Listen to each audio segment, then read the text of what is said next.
El gato de Galileo, un podcast sobre estructuras de Ramón Gesto de Dios. Temporada 1, episodio 1, esfuerzos.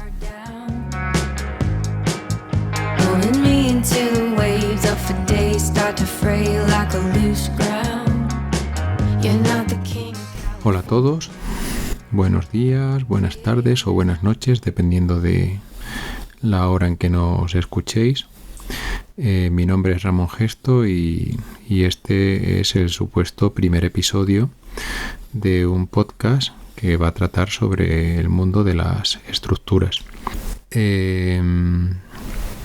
Lo primero que me planteo y que os quiero plantear a vosotros es qué se puede tratar en un podcast de estructuras, porque mi experiencia, por ejemplo, como profesor ha sido que es muy necesario tener una pizarra, tener incluso rotuladores de colores o en este caso un ordenador con algún programa que permita tener colores para poder dibujar, porque la mayoría de los conceptos se entienden pues viéndolo, ¿no? Gráficamente.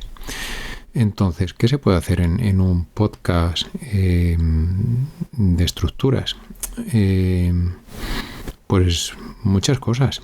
Por ejemplo, actualmente no tengo contacto con oyentes o con gente que siga mi canal, ¿no? De estructuras en YouTube y que tenga dudas, pero en un futuro puede ser un buen camino, un buen medio para resolver dudas acerca de los vídeos que veáis o incluso de alguna otra cosa que si la puedo resolver bien y si no, pues nada, os diré que no la puedo resolver. Como os comento, podría ser un podcast una buena idea para atacar dudas sobre los vídeos de estructuras, pero también puede ser una buena idea para exponer algunos conceptos estructurales más abstractos que en principio pues no necesiten tanto de ir a un gráfico. El formato podcast permite que cualquiera te pueda escuchar cuando va, por ejemplo, en el coche o cuando está haciendo otra cosa, está cocinando. No tiene que estar pendiente de una pantalla. Y bueno, pues no sé si se me ocurre algo más, pero bueno, que hay una serie de razones por las cuales podría ser interesante esto.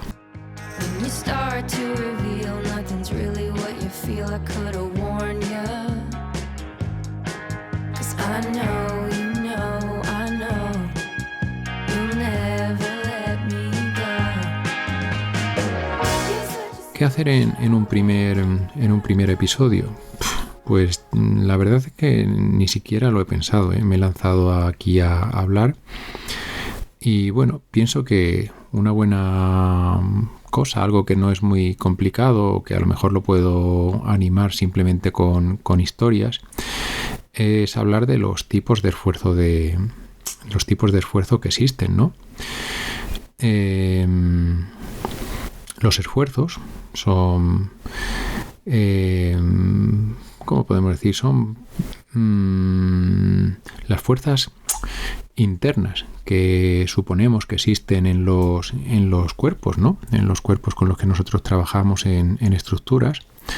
Nuestros sólidos, pues cuando le aplicamos fuerzas en el exterior y se deforman, en el caso de sólidos que consideremos deformables, al final son todos, ¿no? Pero quiero decir que también existe el concepto de sólido rígido en estructuras. Bueno, pues si nosotros pudiéramos ver lo que ocurre en una sección de ese sólido, si pudiéramos cortar como una raja de salchichón del sólido, por ejemplo, lo más común es una viga, ¿no? Si pudiéramos cortar una rodaja de salchichón de una viga, lo que le está ocurriendo, o al menos lo que nosotros pensamos que le ocurre y nos viene bien para justificar toda nuestra teoría de cálculo de tensiones y de deformaciones, pues suponemos que hay ahí aplicadas unas fuerzas y unos momentos, ¿vale? Entonces realmente nos encontramos con unas fuerzas que pueden ser de tracción o de compresión, de corte, que le llamamos cortante, esfuerzo cortante, y luego nos encontramos un momento que realmente son 3, es decir, está compuesto de 3 componentes. Los momentos los denominamos momento flector en un eje, momento flector en otro eje y finalmente un momento torsor. Dependiendo de qué libro veáis, qué libro sigáis o de vuestro profesor, qué ejes utilice, pues os vais a encontrar diferentes nomenclaturas. Yo, por ejemplo, estaba acostumbrado a que el eje X fuera el eje de la viga, de la directriz de la viga. Entonces, pues digamos que el esfuerzo asil, que se suele designar como con una N, pues ese seguiría el eje de las X. El esfuerzo de tracción, cuando yo estudié arquitectura en Sevilla hace ya muchos años de eso. Yo acabé la carrera en el año 2000, pero la empecé mucho antes, tardé mucho en hacerla. La carrera duraba 6 años y yo creo que yo estuve 10. Y entre otras cosas por culpa de las estructuras. Precisamente fue cuando aprendí estructuras, al final, a base de que me quedaron y empecé a estudiar y a explicárselas a colegas. Y bueno, pues ahí fue un poco mi interés por esta parte de la arquitectura, de la ingeniería, ¿no? Ahí fue como comenzó. Entonces, os quería hablar de que tuve un profesor en una academia que ojalá me pueda escuchar algún día, se llamaba Julio Díaz. Si alguno de mis colegas de ese tiempo me llegara a escuchar también, seguro que sonreiría, porque Julio Díaz, que era profesor de una academia pegadita a la universidad, nos enseñaba física, estática y estructuras, en cierto modo, aunque eran las asignaturas de física solamente las que daba, de una manera muy, muy intuitiva y muy, muy divertida. Entonces, todo esto lo digo porque cuando nosotros hablábamos de estas cosas de tracción y compresión, siempre ponía como ejemplo una familia en que cogían a una abuela y la estiraban. La cogían, venga, la abuela para acá, no, la abuela va para allá, la abuela, imaginaros la abuela la están tirando de un brazo, la abuela me la llevo yo al campo, no, la abuela va a venir conmigo a la ciudad. Bueno, a la abuela la están estirando de los brazos y entonces lo que están ejerciendo sobre la abuela sería un esfuerzo de tracción, ¿de acuerdo? Eso es lo que en el mundillo estructural conocemos como un esfuerzo de tracción. Lo contrario, si cogiéramos a la abuela y sus 2 familiares, sus 2 hijos cogieran y, ¿qué digo yo? Y la apretaran como si fuera una hamburguesa entre 2 rodajas de pan, ¿no? La apretaran allí. Bueno, pues eso sería la compresión. O sea que si os imagináis una rebanada de salchichón y digamos que la tracción lo que le estaría haciendo a esa rebanada es tirar hacia afuera. Tendríamos que pintar 2 vectores que tiran hacia afuera de la rebanada. Y si imagináramos la compresión, pues serían 2 vectores que empujan comprimen, es lo que se dice estructuralmente, ¿vale? Comprimen a la rebanada. Entonces, estos son fuerzas. Como son fuerzas, pues se miden en unidad de fuerza, en newtons. Y bueno, esas fuerzas posteriormente veremos que están relacionadas con tensiones.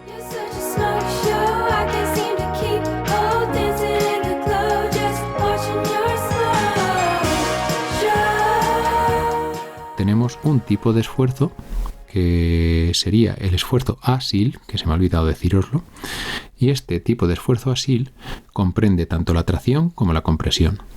El esfuerzo asil se da en la dirección del eje X, para nosotros, el eje que es la directriz de la viga, si nos imaginamos una viga, y bueno, puede ser de tracción si te estiran o de compresión si te comprimen.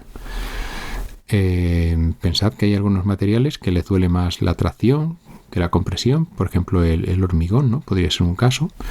Materiales que se comportan más o menos de una forma parecida, como puede ser el acero, le da igual un poco esa tracción o compresión.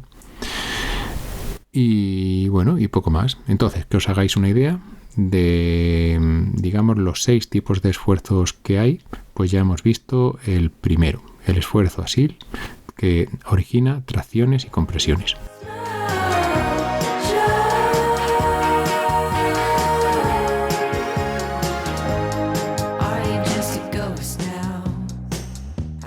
El siguiente tipo de esfuerzo es el cortante. El esfuerzo cortante es más complicado. Lo de corte viene, por ejemplo, porque actúa realmente como si fueran unas tijeras. Si pensáis en unas tijeras, la tijera lo que está haciendo es como morder por un lado hacia abajo y morder por el otro hacia arriba. Entonces, pues así también consigue romper el material, ¿no? Si nosotros nos imaginamos una sección de una viga, que sería como un rectangulillo, el esfuerzo asil que vimos antes aparece perpendicular a las caras. El esfuerzo cortante, sin embargo, está pegado a las caras, en el mismo plano de las caras de la rebanada, del salchichón, ¿vale? Entonces, ¿qué puedo deciros? Hay 2 tipos de esfuerzo cortante, uno según el eje que nosotros llamaríamos Y y otro según el eje que llamaríamos Z, pero ambos están contenidos en el plano de la rebanada. Y bueno, pues también van a dar una deformación característica. El asil lo que hacía era que alargaba o acortaba, ¿vale? No sé si lo he dicho, lo digo ahora. El asil, cuando tú estiras a la abuela, te puedes imaginar a la abuela como si fuera de goma, ¿vale? Y se hace muy larga. Cuando tú comprimes a la abuela, pues entonces la abuela se chafa la cara y se encoge. El cortante, sin embargo, el esfuerzo cortante, lo que hace es una cosa que se puede llamar distorsión o deformación angular. Os podéis imaginar que lo que era un rectángulo se convierte en un paralelogramo, pero ya las caras no son perpendiculares. Si viéramos el rectángulo, los lados del rectángulo ya no son perpendiculares. Bueno, esto sin duda es una cosa que se puede ver en nada si haces un dibujo y lo explicas, ¿no? Pero tenemos el podcast, hemos dicho que aquí estamos más relajados, no nos importa el tiempo, así que bueno, después si acaso con lo que os he dicho yo podéis iros a un libro y podéis mirarlo. Resumamos entonces. El esfuerzo asil, tracción, compresión, esfuerzo cortante. Bueno, esfuerzo asil es una dirección solo, es único, o sea, hay un esfuerzo asil en una rebanada, le ataca por los 2 lados. El esfuerzo cortante hemos dicho que realmente podemos hablar de 2 y hemos dicho que están en el plano de la rebanada, del salchichón. El asil no, el asil es perpendicular a la rebanada. Si cogiéramos estas 3 cosas, el asil y los 2 cortantes, y los sumáramos, nos daría lo que sería el vector fuerza, digamos, que está aplicado sobre la rebanada, fuerza interna, ¿no? Que como tal no tiene ningún nombre. Si le damos nombre a cada una de sus componentes, asil, cortante, bla, bla, bla, y cortante, bla, bla, bla. Generalmente, si os imagináis un caso de una viga en 2 dimensiones, ¿no? Como solemos hacerlo nosotros. Una viga normalmente se pinta incluso una línea y se está resolviendo en el plano del papel. Cuando el alumno está resolviendo un problema de una viga, pues está trabajando en ese plano, ¿no? Entonces, si nos imaginamos eso, mi nomenclatura a la que yo estoy acostumbrado, esa te diría que el asil sería una NX, la N por asil y X porque suele ir en el eje X. Y el cortante que yo suelo utilizar, que mi nomenclatura utiliza, el otro que está contenido en el plano sería un cortante en Z. Entonces teníamos un NX y una V, que también es algo que yo suelo, o sea, es la letra con la que suelo llamar al cortante. Otros libros le llaman también T. Ambas son bastante comunes, la T o la V. Entonces sería una TZ, ¿vale? Es decir, que en el espacio tendremos una TZ y tendremos una TI, pero si trabajamos con los casos típicos de viga que están en un solo plano, pues tendremos solamente la TZ y la NX.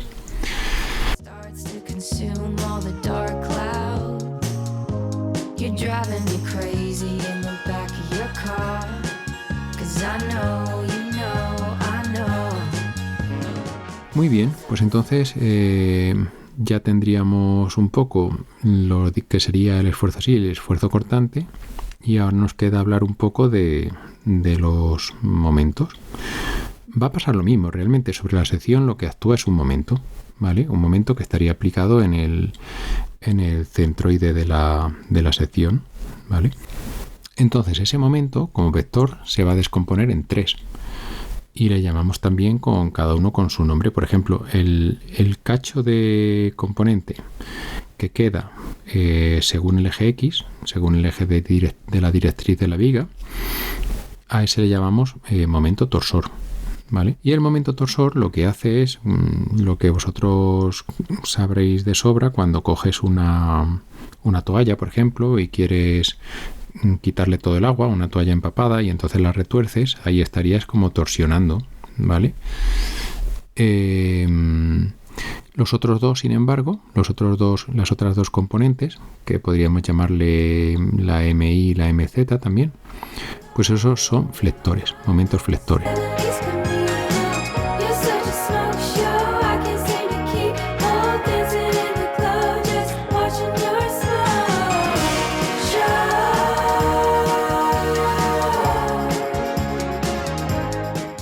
Entonces, volviendo atrás, recapitulemos otra vez, asil, que estira o empuja.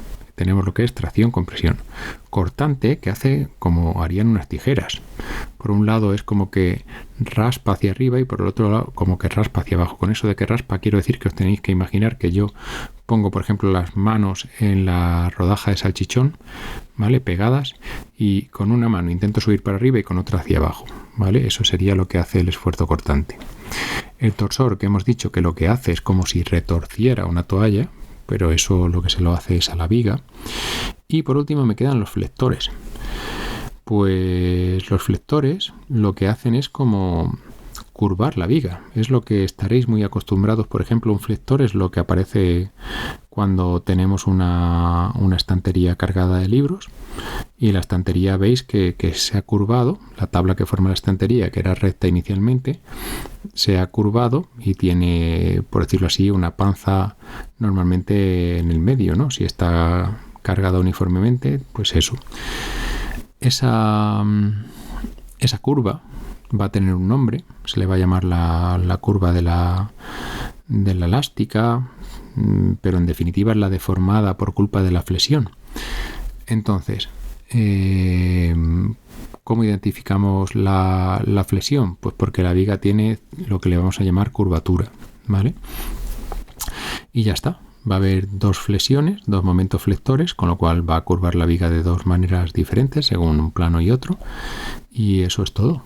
Eso es todo lo que tenemos en cuanto a esfuerzos en una viga o en un elemento lineal. No hay más. 6, que realmente cuando trabajamos en el plano que os había comentado, se quedan reducidos a 3.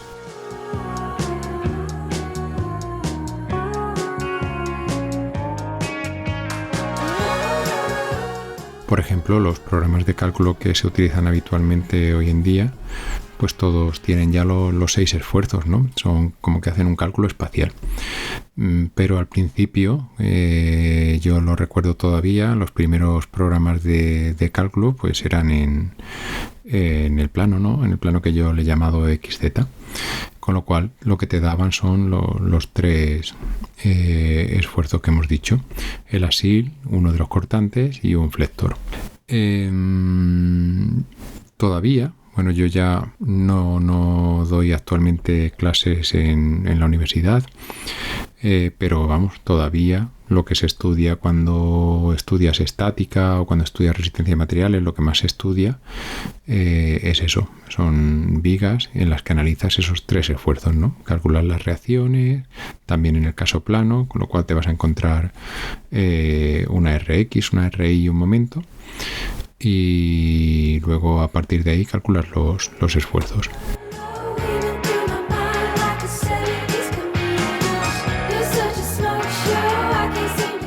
Entonces, recapitulando, ¿qué tenemos que tener claro después de haber escuchado este podcast? Pues tenemos que tener claro la idea de esfuerzo.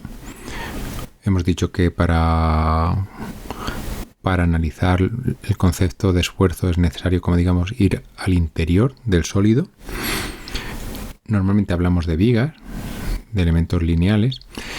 Entonces podemos pensar en una rebanada, que hemos dicho que es la rebanada de salchichón, y nos imaginamos que a un lado y a otro hay una fuerza y un momento. Serían iguales y opuestos. Y entonces, pues si cogemos esa fuerza y la descomponemos en las tres componentes de los ejes, o sea, en tres componentes según los ejes, pues me aparece una sil y dos cortantes.